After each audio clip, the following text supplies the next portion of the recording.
ঘুম থেকে উঠেই দুই বোনে একটু আড্ডা দিব, গল্প করব, তা না আমার মামানি খালি বলে জামাইকে নাস্তা দাও নাস্তা দাও। যাই হোক, জামাইকে নাস্তা খাইয়ে নিজে খেয়ে দেখলাম যে আমার বোনের একটা পার্সেল আসছে। তাই ওকে বললাম দে আমি এটা আনপ্যাক করি, একটু ভিডিও করি। আমার বোন আবার ডিজিটাল মানুষ, মার্কেটে যে মার্কেট করে না, সব অনলাইন থেকে কেনাকাটা করে। তো পার্সেলটা খুলে দেখলাম শাওয়ার জেল আর একটা সাবান। ও আমাকে বলে এত সময় আছে নাকি মার্কেটে যাব, আমি নাকি আনকালচার। আমি আবার ওকে অনেক কথাই শোনাইলাম, হ্যাঁ তুই টাকা নষ্ট করার ধান্দা। যাই হোক, দুই বোনে মিষ্টি মিষ্টি ঝগড়াঝাটি করলাম। তারপর ও হচ্ছে জামের ভর্তা তৈরি করলো, আমাদেরকে খাইয়ে দিল, আর আমি একটু বারান্দায় যাই ভিডিও করলাম। আর এদিকে দেখেন না, আমার ভাইয়ের মেয়ে লাগেজের উপরে একটা বালিশ নিয়ে বিছানা করে শুয়ে আছে, ল্যাপটপ টিপতে আছে।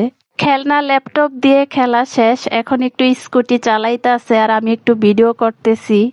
ও মা, এদিকে আমার বুইরা বেড়াড়ায় দেখেন না বাচ্চার স্কুটি চালাইতে আছে, এদি কি সহ্য হয়? আমি কি হাসবো না কান্না করবো আমি নিজেই জানি না। আমি বলতেছি আপনিও কি বাচ্চা হয়ে গেলেন যে বাচ্চার সাথে সাথে স্কুটি চালাতে হবে?